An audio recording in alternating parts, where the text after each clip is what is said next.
Hello, and it's been absolutely ages, so I might be thinking it looks a bit warmer for England. That is because I'm in Lanzarote right now, which is cool. But now we need to carry on with Cosmic, because we're quite far behind. I nearly shaved myself to death.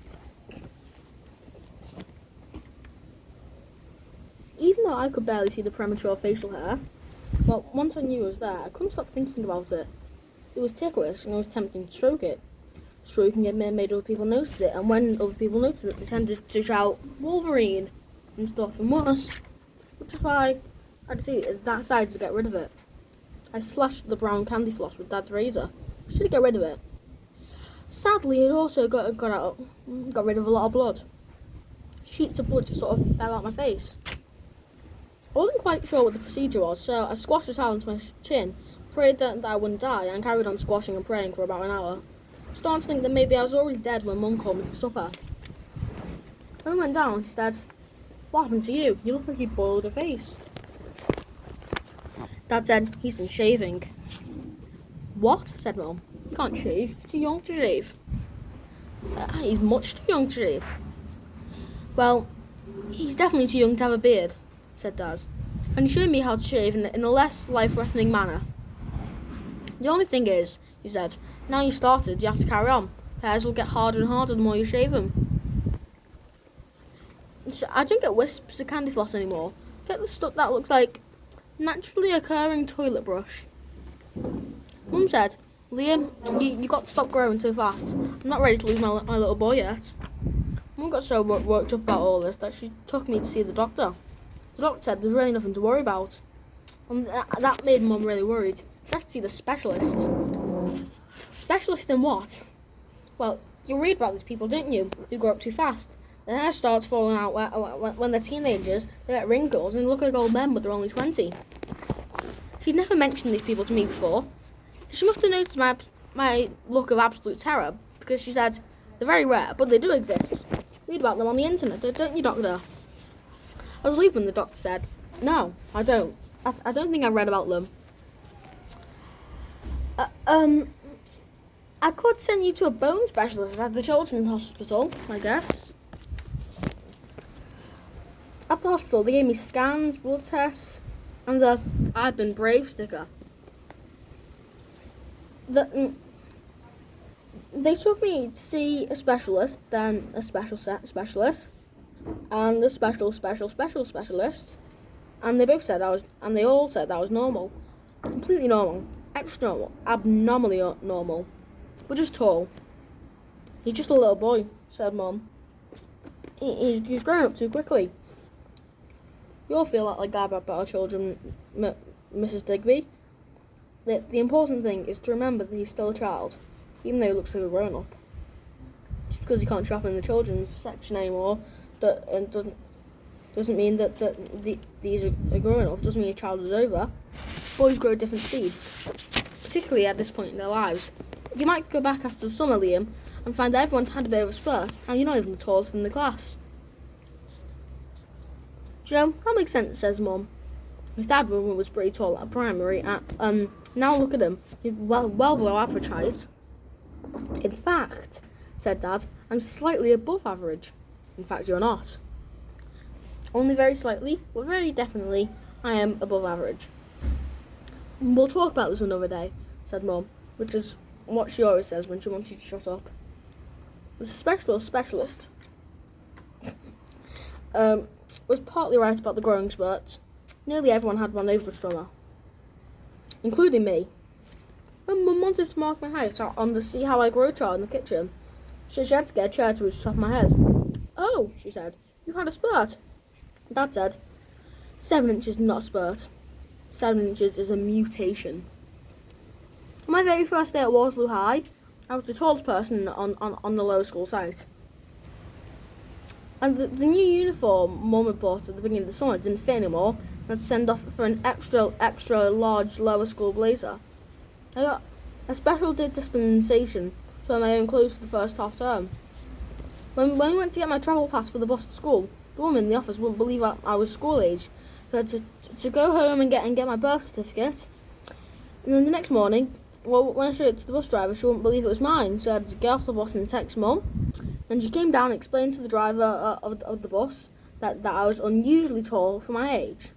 It's not the height, love, said the driver. It's the stubble. Am I going to have to do this every morning? Says Mum.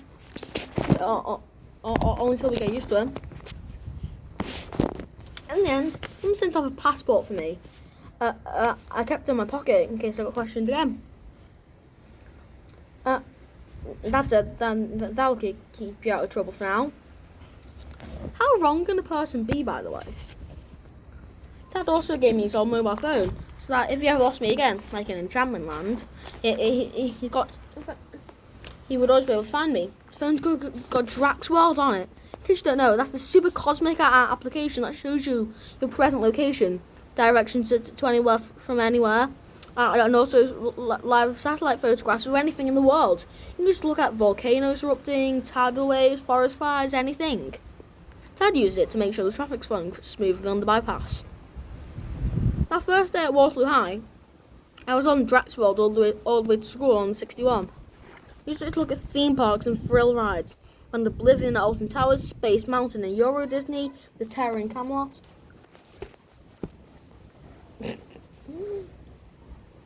Thunder Dolphin Air, all of them. As the bus was crawling along Waterloo Road, I typed in Waterloo, wondering if I'd be able to get a satellite view of me on the bus. So I had the screen filled up with 10,000 options. There were Waterloos everywhere. Waterloo Station in London, Waterloo the port in Sierra Leone, Waterloo in Belgium, go around the whole world, planet. Jumping from Waterloo to Waterloo. I found Waterloo's waterfalls, Waterloo's in the jungle, Waterloo's in snowy mountains, and Waterloo's with sandy white beaches. And I couldn't figure out why anyone wanted to live in a Waterloo would think, yes, Waterloo, but not the one with the big beach, or the one in the limitless white waste of Siberia. No, the one with the flyover handy for the New Strand shopping centre, right?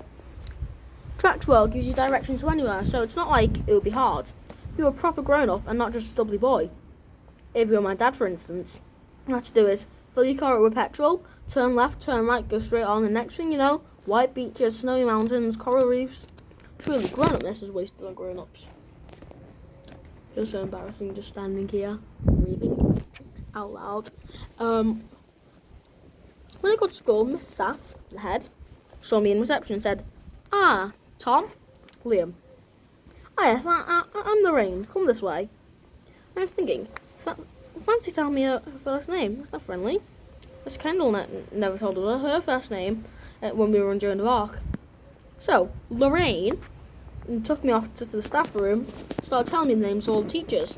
They all shook hands with me and said that they were pleased to meet me. I was thinking, what a polite school. I wonder if they disrespecting you, kid. It must take ages. Then Lorraine said, "Everybody, this is Tom's, Liam Middleton, the new head of media studies." She was pointing to me. I know I should have put her right there and then, but someone gave me a mug of coffee and a custard cream and sat me down in a big, easy chair. So I thought, I'll tell her later when I've eaten the biscuit. Then Lorraine said, "We've got assembly this morning. I'll bring you up on the stage and introduce you to the whole school. Do you have anything you'd like me to say about you, like what football team you support or any special interests?" I suppose that would be it. I suppose that would have been a good time to say, very interestingly, I'm not a teacher, I'm a year 7. But she seemed so happy. I said, like massively multiplayer online computer games. She looks a bit blank. Like World of Warcraft, you know, we have an avatar, and your avatars go on quests and have skills. "Ah," said Lorraine, "skills. We're great believers in promoting skills here at Waterloo High. I've got a lot of skills," I said. "But some are not that useful in real life, like dragon taming. Some of them are illegal, like knife throwing. I'm pretty sure that's illegal. I think it probably is. I did try to persuade the head of my last school to start a World of Warcraft club, but she looked at me like I was an idiot." Lorraine looked at me like I was an idiot. Then the bell went. We better go through to assembly. Glad I didn't get that on camera. Let's go through to assembly. Maybe you should just introduce yourself. Don't worry about you being interesting. So that's how I ended up on the stage, standing just behind Lorraine while she talked to the whole school. There were about 8 people in the front row who knew because they'd been at Joan of Arc, including Florida Kirby, who kept waving and making faces. Lorraine said that everyone was welcome, and she hoped that everyone had a good summer, and then something about a new registration procedure, and then said, and now I'd like to introduce you to a new member of staff who can be teaching media studies and needs to be the form tutor for Class 9, Mandela. This is Mr. Middleton. And she pointed at me, stepped up to the microphone and said, "Oh, thanks, Lorraine. Oh, sorry, Miss Sass." But everyone in the hall was already muttering, "Lorraine, her name's Lorraine. But and Lorraine was looking cross. All these faces were looking up at me. Part of me was thinking, I should think more about the consequences of my actions. Then this wouldn't happen to me. Another part of me was thinking, this is good. I said, "Morning, everybody." Everyone said, "Morning, sir." Sir? Has anyone here been to Waterloo near Liverpool? So 1,200 hands shot up and waggled in the air like a salute. Looking out at them, I felt like the bad emperor in Star Wars. I took a breath and said, "Has anyone been to Waterloo in Belgium? Seen the original Battle of Waterloo in 1815? No one." I said, "Siberia. Siberia is as big as Europe. Got the largest freshwater lake in the world. The lake so big it has its own species of dolphin. Ice is so thick that the railway runs over it. It's got a town called Waterloo. So I've been to Waterloo, Siberia?" No one put their hand up. Why not? No one answered.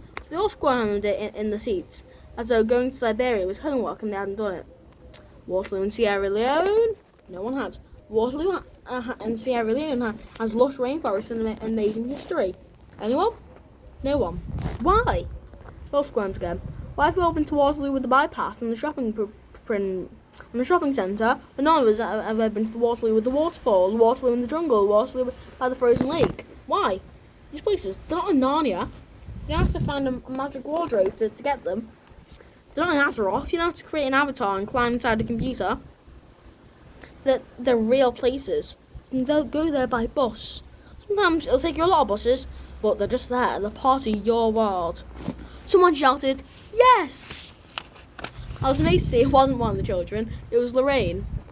I realised now she thought that I was being a bit metaphorical. She thought I was going to say something like how education opens up new worlds for you or something. Well, I didn't. I said, "Let's go." No one moved. They all thought I was being metaphorical too.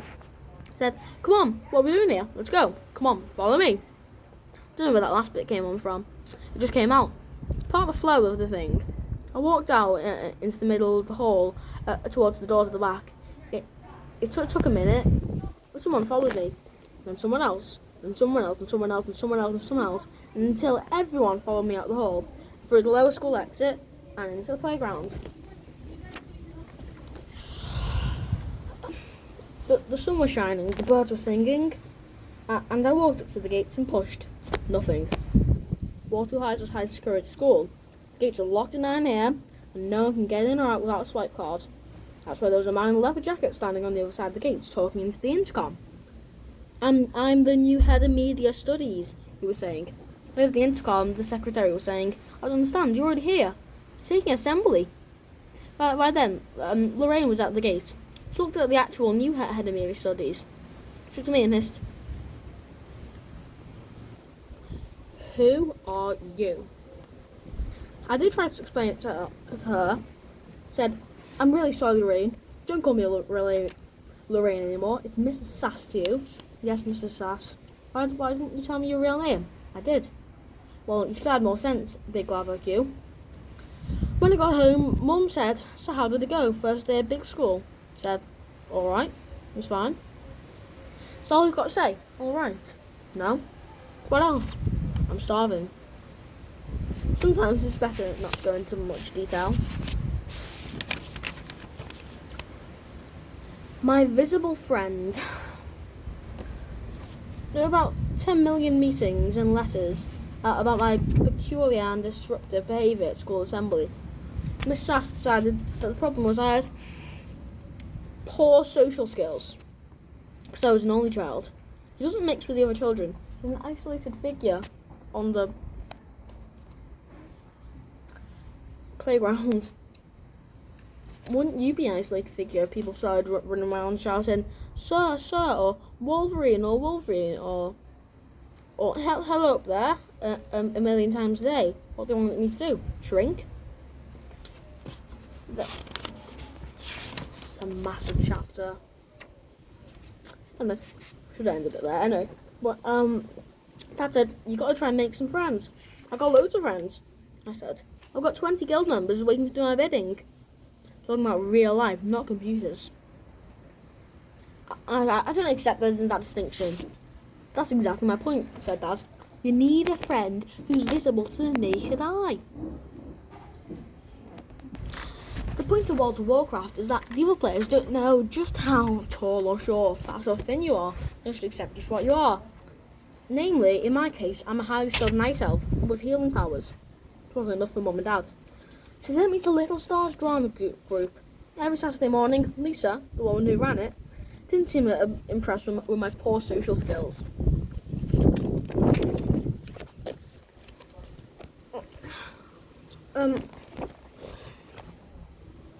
She sucked her teeth and looked up and down and said, "We're really a children's group." And Dad said, "He's 12. What, mental age? No, physical age and mental age and emotional age and a lot. He's just a bit tall and stubbly." Oh, she looked at it, she didn't believe him. I showed her my passport. "He's a clever lad," said Dad. "He's gifted and talented."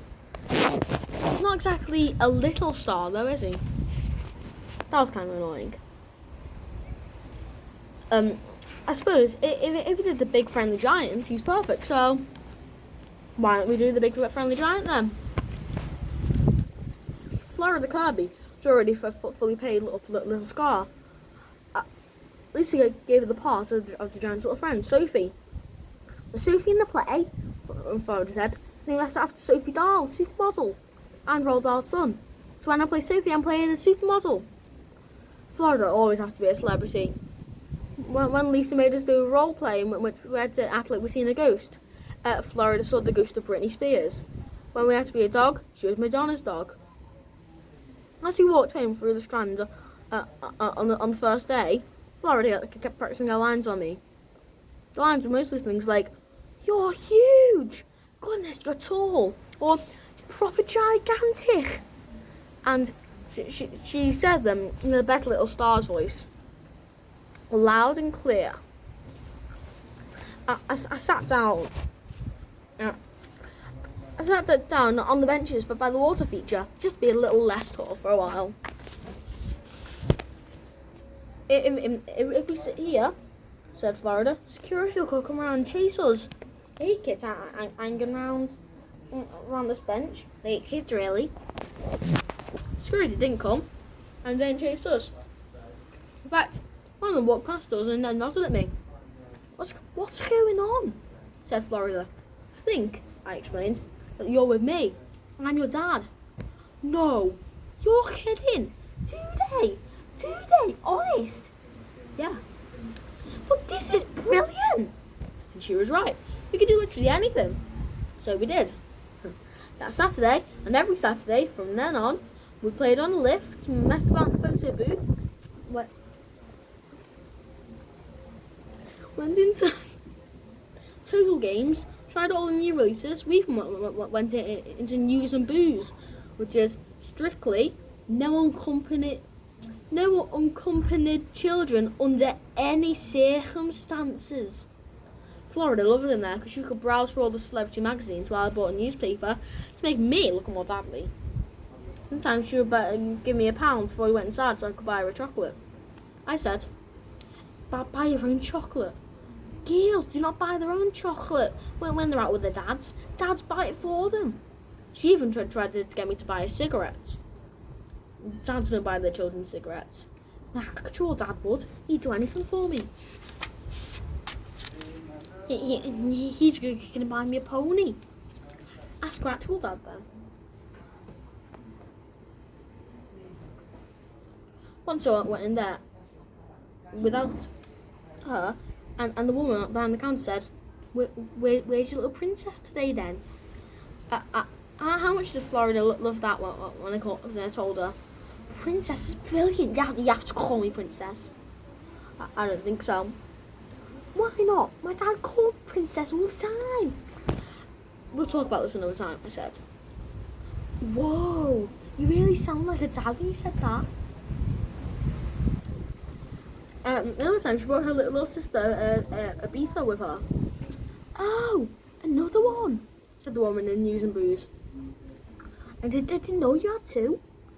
I hope you don't mind me saying this, but it's lovely to see a young dad spending time with his girls the way you do. And they're both such a credit to you, lad, aren't they? Are you two lucky to have such a good dad? And she gave them a chomp bar each. It was golden time, and maybe we should have stopped there.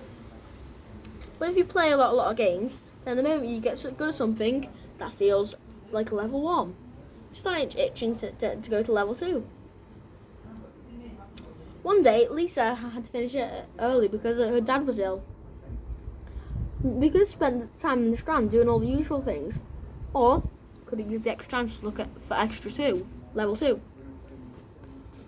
There's 61 stops right at the road. 61 stops right outside the parish hall and goes all the way to Liverpool's celebrated city centre. So there it was, the way to level 2. Being a grown-up in the Strand was fun. Being a grown-up in Liverpool's celebrated city centre, try saying that 10 times fast.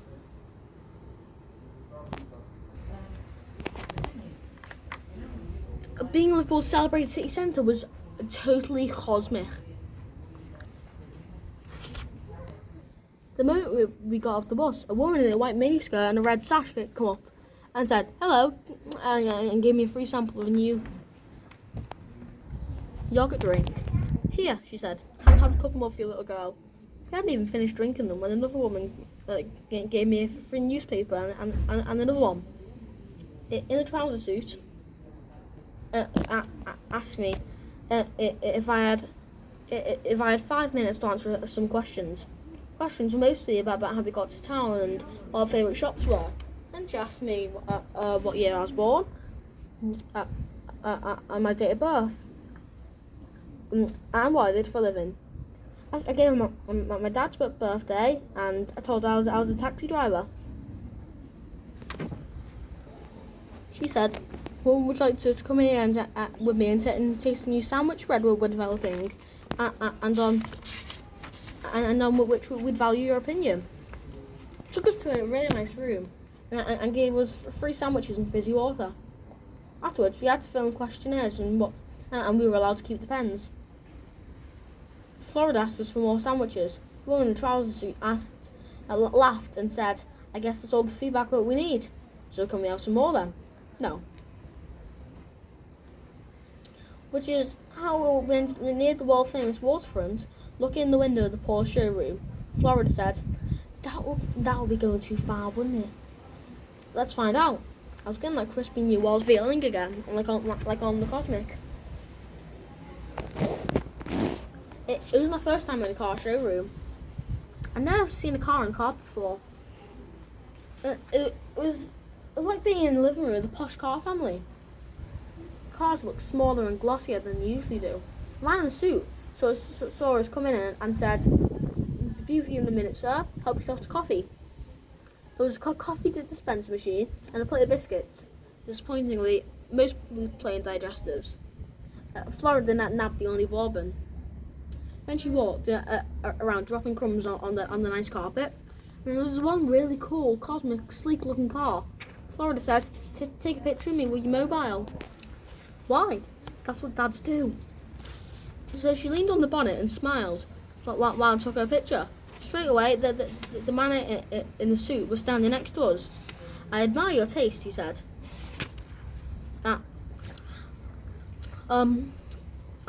This is the Boxster. Well, Wayne Rooney's got two like this, in red. Of course. I love Wayne Rooney. Anyway, he has indeed, said the man in the suit. And he bought them both here. You're a well-informed little girl. asked me how old she was. I said, she's 11. Then I thought I should say something grown up too. I'm not sure about this colour. There is a red one, like Wayne's over here. Come on, have a look. So I did. I've got to agree with you. I can't like this was born to be red. It was nice of him to agree with me, even though I didn't remember saying that. She cost a bit. I know. The price was written on the windscreen. Took up most of the windscreen, all the zeros. Yeah, but she's worth it. Yeah. Oh yeah. You're looking to buy, just looking. No, I should have said. Yes, I know what I should have said. But to buy sounded more grown up. Would you be bringing your own car in part exchange? No, I like my old car. It's probably, I'll probably keep my old car. It's a good car. I know it's cool. But the other one's a family car. And that's when you're being a proper grown up dad. And this was when you're playing racing cars, isn't it right? Went to Florida. Nay, we never grow up, do we? He definitely hasn't, said Florida. Well, said the man in the suit. Let's pretend we have grown up. Just in for a minute. Wait, hey mate, what's your income? Not sure, varies really. You're right, you're so right, I'm too nosy. I mean, you haven't even said it if you want it yet, have you? No, I haven't, mate, I haven't. I'm always giving it the hard sell. A car like this, you should let it sell yourself, lad. That's when Florida said, can we sit in it? And she looked at her for a second and she said, please? Oh, go on then. We both got him. She whispered, you should have told me to say please. You did say please. Yeah, but you should have told me before I got on the chance. That's what Dad like. So man, okay. The man in the suit looked in, winked to Florida and said, comfy? I said, yeah, what? Yeah, said Florida. I said, yeah, what? Yeah, thanks. Then the man handed me the keys. Go on, said. You know you're down to. Just nudge round to the forecourt. See how she handles. Before I could say anything, he was asking the other salesman to move the other cars out of the way and open the big door so I could take the car outside. You need to push the seat back a bit for you. You're a big lad, aren't you? I said, yes, I'm a big lad, but that doesn't mean that I'm old. I didn't say that. I said, thanks. And I said, mate. Thanks, mate. Have you got your license on you, Mr. A. Digby? No, I haven't. I tried to not sound too happy about this. It's alright, Mr. Digby. I'd trust you. Thousands wouldn't. He crouched down next to me and gave me a guided tour of the dashboard. There's your MP3 player, your ergonomic seat thing, your sat-nav in case you want to actually go somewhere. I'd thought, and I've got Drax wheels on my phone. Can I hook that up to the sat-nav? He was impressed. He said, sure, give it a go. I got a Drax weld on my phone and shows you Waterloo. Waterloo, said the man. No, that doesn't work. Waterloo's only 15 minutes away from here. Showing the journey time of 3 days. Actually, that's Waterloo in Sierra Leone, Africa.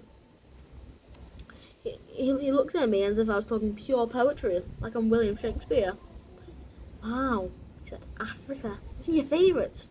What would you do? Shoot down through France? Over the Pyrenees. He was gone, imagining the whole journey in his head. The rivers, the mountains, the ferries. Mr. Digby, you deserve this car. If I could, I'd give it to you. So I could turn the key in the ignition. The car made it sound like a cat purring. The man stepped aside and pointed into the bonnet. Engineering perfection. He smiled. It is at the moment, I thought, but in 5 minutes, time it might as well be a load of scrap metal. The thing about level 2, of course, is that it has new and unexpected dangers, so you stand a much better chance of being killed. 2 pages in the next chapter. I looked down at the pedals. I knew one of them was the accelerator, just wasn't sure which one.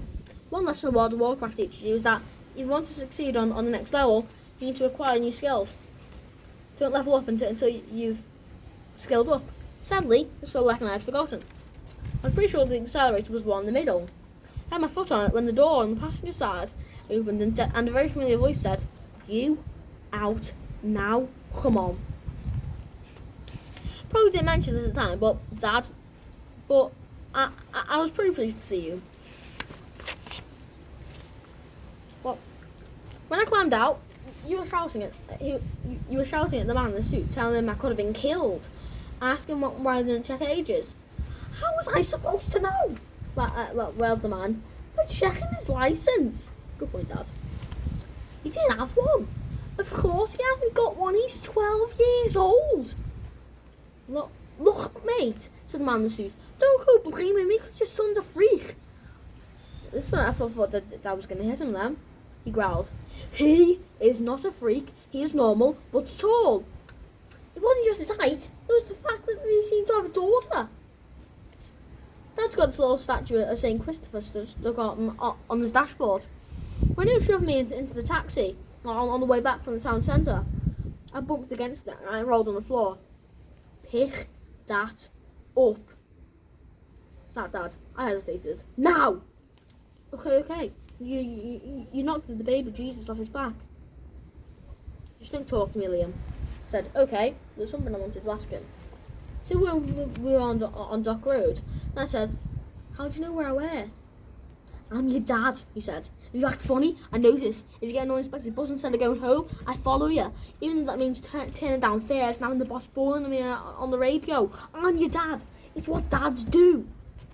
Thinking about it makes me wonder if you're out there, someone behind us, charging after us through the waste of space in your taxi. But no taxi will be able to generate the necessary escape velocity. In case you are interested, by the way, this is how Dad located us this day.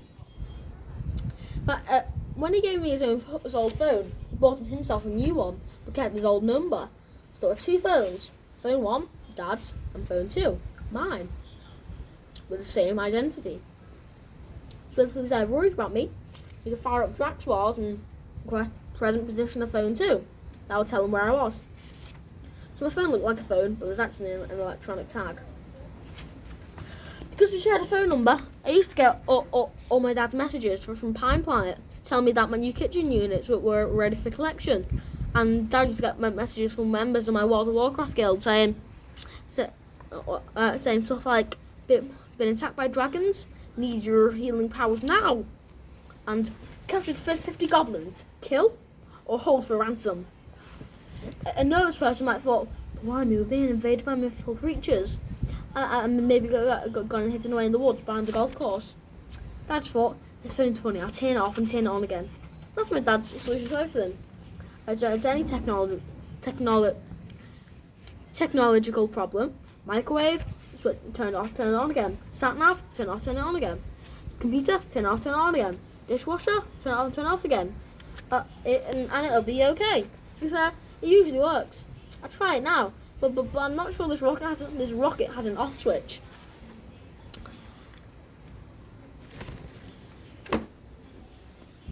That is all for today. This episode is going to be super long, although it was only 2 chapters.